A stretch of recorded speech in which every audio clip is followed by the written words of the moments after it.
I stared at the text message on my phone, reading it 3 times to make sure I understood correctly. My brother Marcus had just informed me, not asked, informed, that he'd sold my building. The one in downtown that I'd purchased 6 years ago when the neighborhood was still considered up and coming.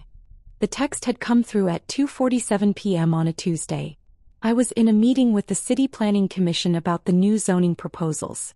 My phone was on silent, but I'd glanced down when it lit up during a break in the presentation. Sold your worthless building for $200,000. Family needs the money more than you. No question mark. No request for permission. Just a statement of fact, as if he had every right to liquidate my property. I set the phone face down on the conference table and returned my attention to the zoning maps. The building Marcus was referring to, the worthless one, was currently valued at $8.5 million according to the last assessment. It housed 3 successful businesses on the ground floor, premium office space on floors 2 through 4, and luxury apartments on the top 2 floors. The property generated $142,000 in rental income monthly. But Marcus wouldn't know that. None of them would. To my family, I was still Emma, the 29-year-old who wasted her 20s working as a property manager for someone else's buildings. The one who never went to law school like Marcus. The one who didn't marry rich like my sister Victoria. The one who lived in a small 2-bedroom apartment instead of a house in the suburbs. They had no idea that I owned 17 properties across the city. That my property manager job had been managing my own portfolio for the past 4 years. That my small apartment was a penthouse in a building I owned mortgage-free. I'd learned early that my family measured success in visibility. Marcus's law degree from a prestigious university. Victoria's marriage to a tech executive. Their large homes, expensive cars, country club memberships. Those were the markers of achievement in their world. My success was quieter. Buildings that generated passive income. Strategic investments in emerging neighborhoods. A portfolio that grew steadily without fanfare. There was no graduation ceremony for becoming a millionaire. No wedding announcement for financial independence. The meeting concluded at 4:15 p.m. I checked my phone again. 3 more texts from Marcus. Already deposited the check. Don't be mad. You know the family business needs capital. You should thank me for getting $200K for that dump. The family business. Marcus's law firm that he'd opened 18 months ago with Dad's money. The one that was hemorrhaging cash because Marcus spent more on mahogany furniture and premium office space than on actually building a client base. I didn't respond to any of the texts. Instead, I called my attorney. Emma. Tom answered on the second ring. What's wrong? My brother just sold one of my properties without my consent. The Morrison building downtown. Silence on the other end. Then, the $8 million property? Your brother sold it. Claims he got $200,000 for it. That's... Tom paused and I could hear papers rustling. That's fraud. Grand theft. Possibly multiple felonies depending on how he executed the sale. I know. Emma, this is serious. We need to. I know, Tom. I'm not calling to ask what to do. I'm calling to tell you to start the process. Contact the buyer, file the necessary paperwork and report the fraudulent sale. I want this handled by the book. Understood. I'll need to loop in the police, probably the DA's office given the amount involved. Do what needs to be done. I hung up and drove to my parents' house. It was Tuesday, which meant family dinner. The mandatory weekly gathering where everyone showed up to eat Mom's pot roast and pretend we were a functional family. I arrived at 6:30 p.m. right on time. Marcus's BMW was already in the driveway, parked at an angle that took up enough space for 2 cars. Victoria's husband's Tesla was there too, gleaming white and impossibly clean. Inside, the smell of roasting meat filled the house. Mom was in the kitchen, wearing her apron that said Queen of the Kitchen in flowery script. Dad sat in his recliner watching the financial news, even though his understanding of finance was limited to complaining about taxes. Emma. Mom called out when she saw me. You're here. Marcus just told us the most wonderful news. I set my purse down on the entry table. Did he? About selling that old building of yours. $200,000. Can you imagine? For that old thing.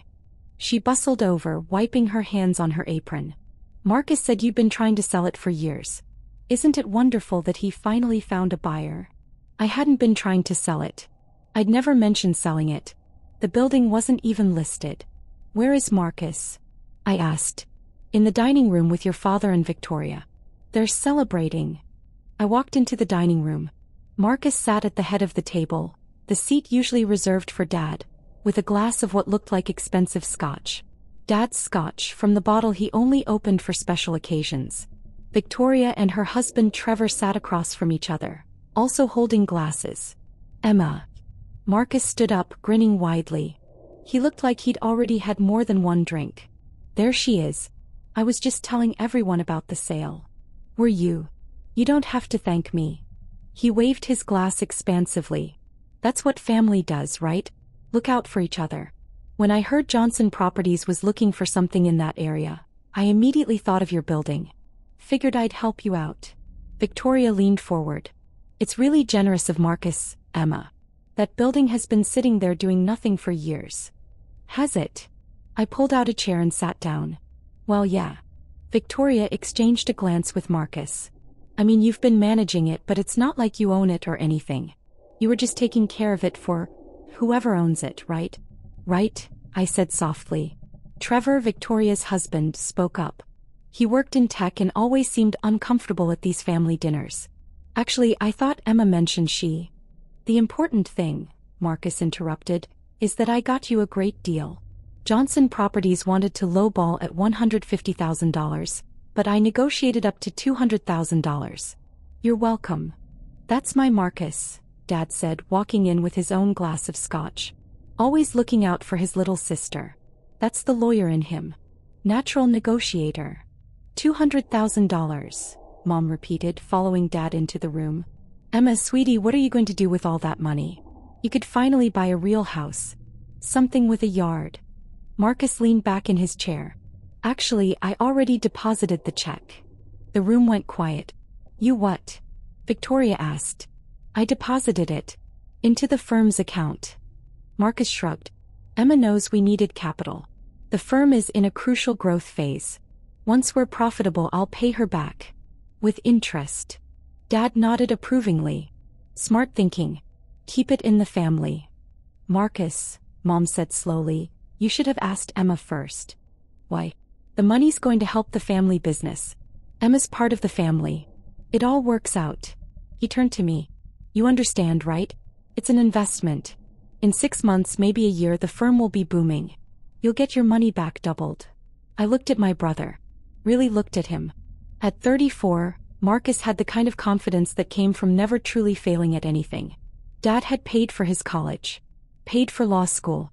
Given him $400,000 to start his firm. Every stumble in Marcus's life had been cushioned by family money. Marcus, I said calmly, how exactly did you sell my building? I told you. Johnson Properties. No. How did you execute the sale? The paperwork. The deed transfer. He waved his hand dismissively.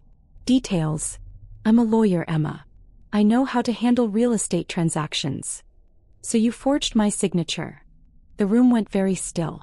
I didn't forge anything, Marcus said, but his voice had lost some of its confidence. I had power of attorney. No, you don't. Dad gave me power of attorney for family properties years ago. I turned to Dad.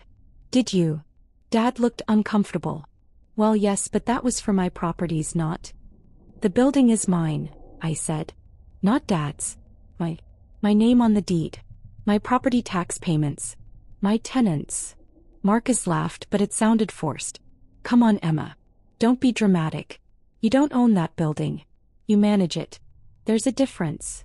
I purchased it in April 2019 for $2.3 million. Cash sale. No mortgage. Would you like to see the deed? Victoria gasped. $2 million? Emma, where would you get $2 million? That's impossible, Marcus said. You were making what, $45,000 a year as a property manager? I made $45,000 working for someone else. Then I started working for myself. Mom sat down heavily. Emma, sweetie, are you feeling okay? Maybe we should. I own 17 properties in this city, I continued. The Morrison building downtown that Marcus just fraudulently sold is worth $8.5 million according to the last assessment. It generates $142,000 in monthly rental income. I haven't had a traditional job in 4 years because I don't need one. The silence that followed was absolute. Then Marcus laughed again. That's ridiculous. If you own properties worth millions, we'd know about it. Would you? You drive a Toyota. A paid-off Toyota that gets good gas mileage. You live in a tiny apartment. A 2,400 square foot penthouse that I own. No mortgage. No rent. Emma, Dad said carefully, if this is some kind of joke. My phone rang. I glanced at the screen. Tom. Excuse me, I said standing up. I answered as I walked into the kitchen. Tom. Emma, we have a problem. Or rather, your brother does. The sale went through a title company called Quick Close Solutions. They specialize in, let's call them questionable transactions. How questionable? The kind that don't verify ownership too carefully. But here's the thing, they did verify. Your brother presented what appeared to be a legitimate power of attorney document and a copy of the deed. He forged them. Almost certainly. The title company is cooperating with us now. They're mortified. Apparently this is going to cost them their license. They're claiming your brother presented very convincing documentation. What about the buyer? Johnson Properties is legitimate. They thought they were buying from the owner's representative. They're threatening to sue everyone involved. The title company, your brother, probably their own attorney for not catching this. And the $200,000? Already deposited into your brother's law firm account this morning. He must have moved fast. Can we get it back? We can freeze the account. I've already contacted the bank. But Emma, there's something else. Your brother's firm account shows a balance of negative $47,000 before this deposit. He was already insolvent. I closed my eyes. He was desperate. That would be my assessment. I've also filed a police report. Given the amount involved, this is a felony. Multiple felonies, actually. Fraud, forgery, grand theft. The DA's office will likely want to prosecute. Okay. Emma, this is your brother. Are you sure you want to? I'm sure. I hung up and returned to the dining room. Everyone was exactly where I'd left them, frozen in uncomfortable silence. That was my attorney, I said, sitting back down. He's filed a police report. The DA's office will likely file charges tomorrow. Fraud, forgery, and grand theft. Marcus stood up abruptly. You're bluffing. The title company is cooperating. They've provided copies of all the forged documents. The buyer is threatening to sue everyone involved. Emma, you're not serious, Victoria said. He's your brother, who just committed multiple felonies. Dad's face had gone red. Now wait just a minute. This family doesn't air its dirty laundry in public. We handle things privately. He stole $8.5 million worth of property. He borrowed against an asset. Dad shouted. That's not stealing. It is when the asset isn't his to borrow against. Mom was crying now. Emma, please. Think about the family. Think about Marcus's career. A criminal record would destroy him. He should have thought about that before forging legal documents. Marcus's confidence had evaporated entirely. He looked pale. You actually own that building? I actually own that building. But how? You don't have that kind of money. You can't. His phone rang. We all stared at it as it buzzed on the table. The screen showed an unknown number with a local area code. Answer it, I said. Marcus picked up the phone with shaking hands. Hello. I couldn't hear the other end of the conversation, but I watched Marcus's face drain of what little color remained. Yes, this is Marcus Chen. Who is, what? He looked at me, eyes wide. No, I was told. She's my sister, I thought. What do you mean, consent? The voice on the other end grew louder. Agree. The city's most valuable. No, that can't be right. It's just an old building in $8.5 million. Marcus sat down hard. But I only, $200,000. She said. He lowered the phone slowly. That was Johnson Properties' attorney. They're suing me for fraudulent representation and want their $200,000 back immediately. Plus damages. They say the building is worth. He couldn't finish the sentence. $8.5 million, I finished for him. Yes. Victoria's phone buzzed. She looked at it and gasped. Oh my God. Marcus, you're trending on Twitter. What? She held up her phone. I could see the headline from across the table. Local attorney sells $8.5 million building without owner's consent. Trevor leaned over to look. That's the Johnson Properties corporate account. They have 200,000 followers. Victoria kept scrolling. Real Estate Weekly picked it up. So did the Legal Times. She looked at Marcus. They're calling it the biggest property fraud case of the year. Dad stood up. This is fixable. We'll hire a better lawyer. We'll. With what money? I asked. Marcus's firm is $47,000 in debt even with the stolen $200,000. You refinanced this house to give him startup capital. Victoria, didn't you and Trevor co-sign his office lease? Victoria went pale.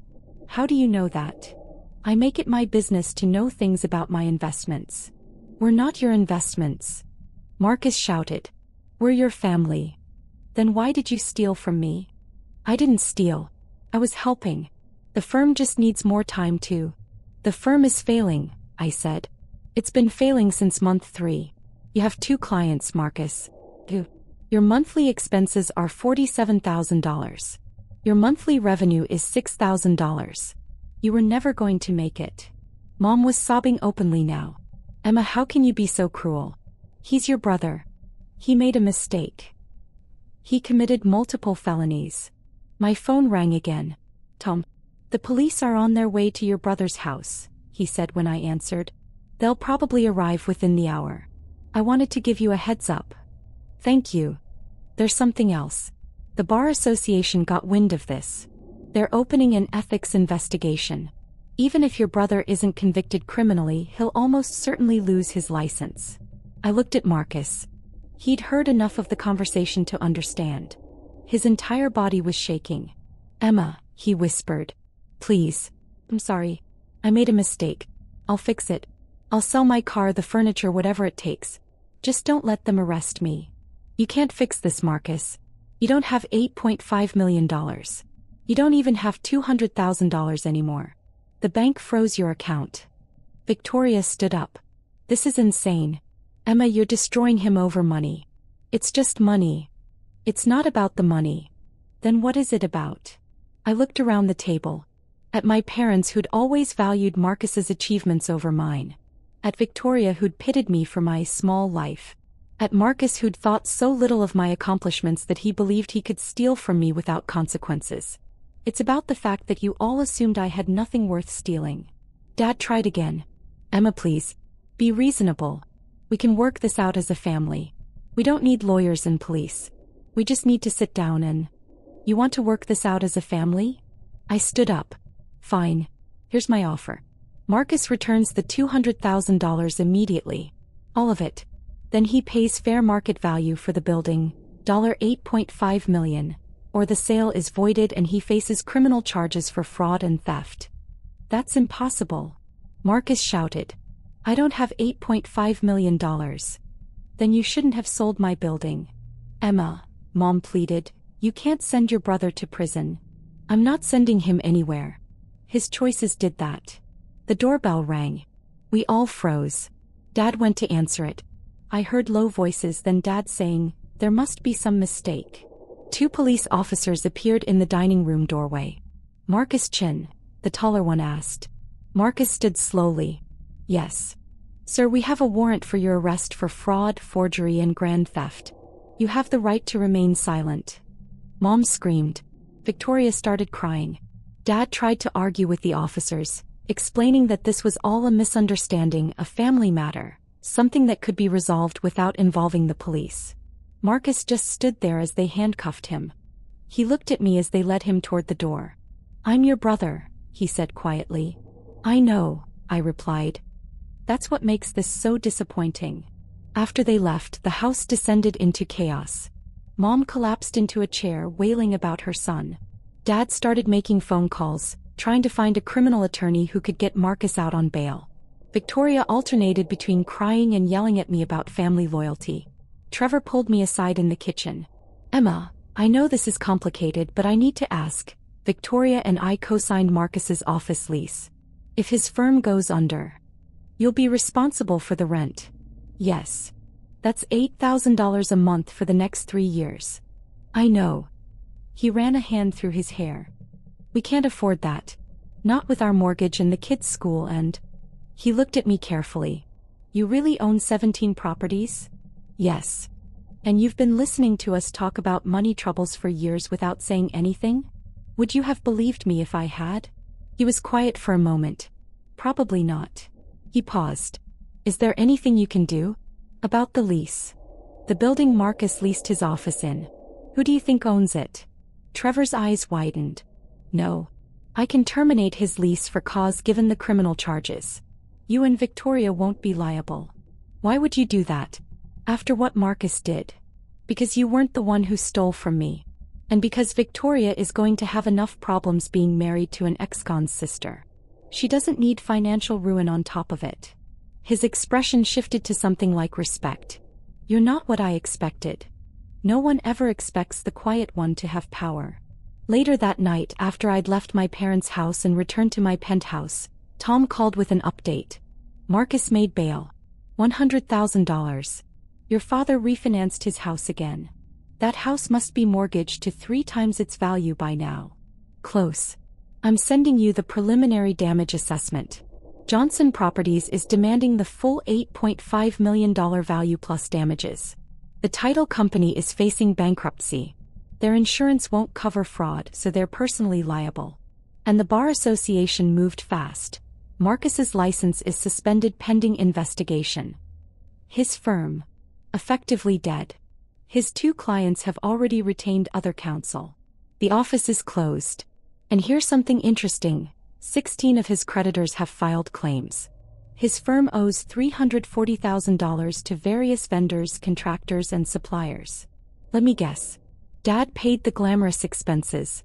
Marcus never paid the boring ones. Exactly.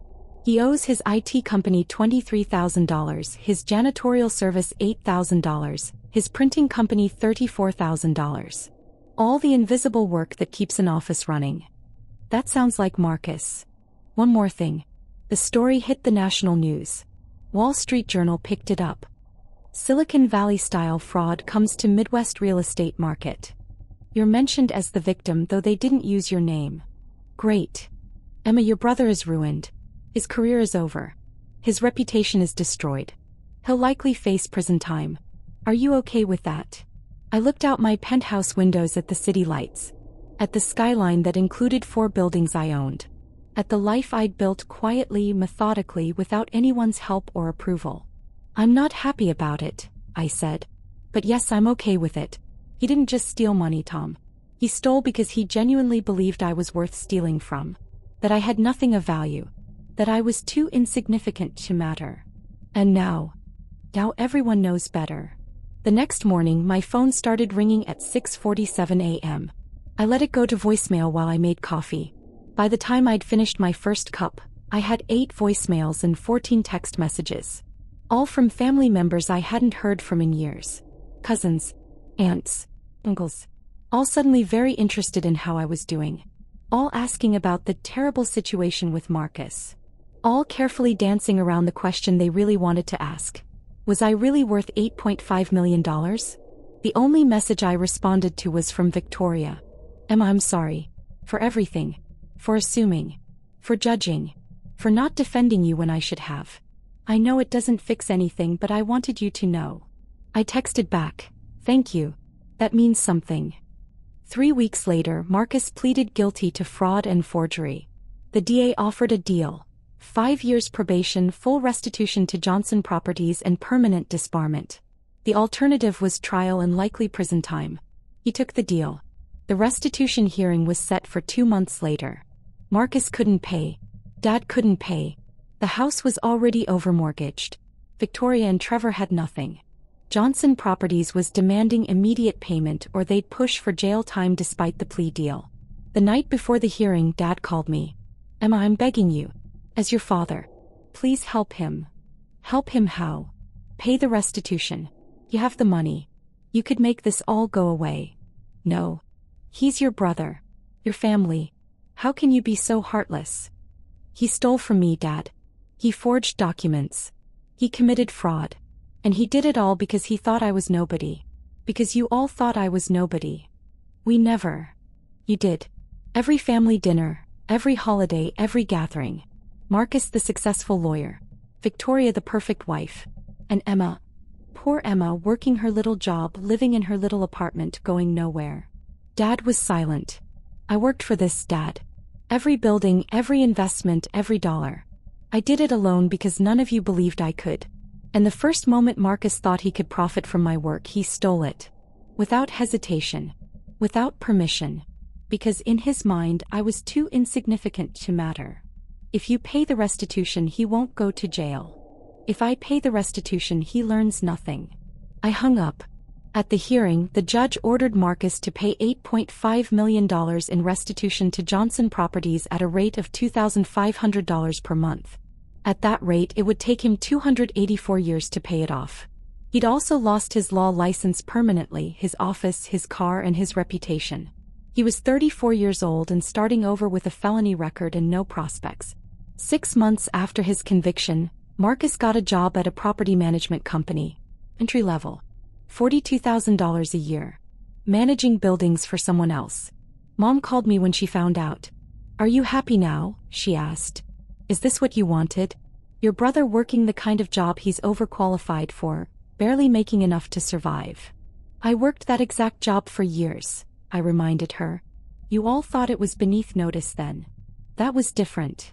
"How?" She didn't answer. A year after the conviction, Victoria invited me to lunch. We met at a cafe downtown, 2 blocks from a building I owned. "Marcus is doing okay," she said. "He's working hard. He's humble now. He's actually pretty good at property management." "Good. He asks about you sometimes. Wonders if you'll ever forgive him." "I don't know." Victoria stirred her coffee. "You know what's funny? I always thought you were the one who needed help. Needed guidance. Needed us to show you how to be successful." She looked up. "Turns out you were the only one who figured it out." "I had good motivation. I wanted to prove I was worth something." "You proved it." "Did I? Or did Marcus just prove you all wrong?" She smiled sadly. "Both, maybe." We talked for another hour. About her kids, her marriage, her life. She never once asked about my properties or my money. Just about me. It was the best conversation we'd ever had. 2 years after the conviction, I was having breakfast in my penthouse when my phone rang. Unknown number. "Hello. Emma? It's Marcus." I almost hung up. Almost. "What do you want?" I wanted to tell you something. I'm leading a training session next week. 4 new property managers. How to spot investment opportunities. How to build a portfolio. And I realized I learned all of it from you. From me. Yeah. When we were kids, you used to talk about buildings and neighborhoods and property values. I thought you were boring. Turns out you were brilliant, and I was too arrogant to see it. I didn't say anything. "I'm not asking for forgiveness," Marcus continued. "I don't deserve it. I just wanted you to know that I see it now. What you built. Who you are. And I'm sorry I didn't see it sooner. I'm sorry I had to lose everything to learn what you tried to teach me for free." "Marcus. That's all. That's all I wanted to say. Take care of yourself, Emma." He hung up. I sat there for a long time looking out at the city. At the buildings I owned. At the life I'd built from nothing but hard work and smart choices. My family had thought I was poor because I didn't show off my wealth. They thought I was insignificant because I didn't demand attention. They thought they could steal from me because I seemed too weak to fight back. They'd been wrong about all of it. And now finally they knew.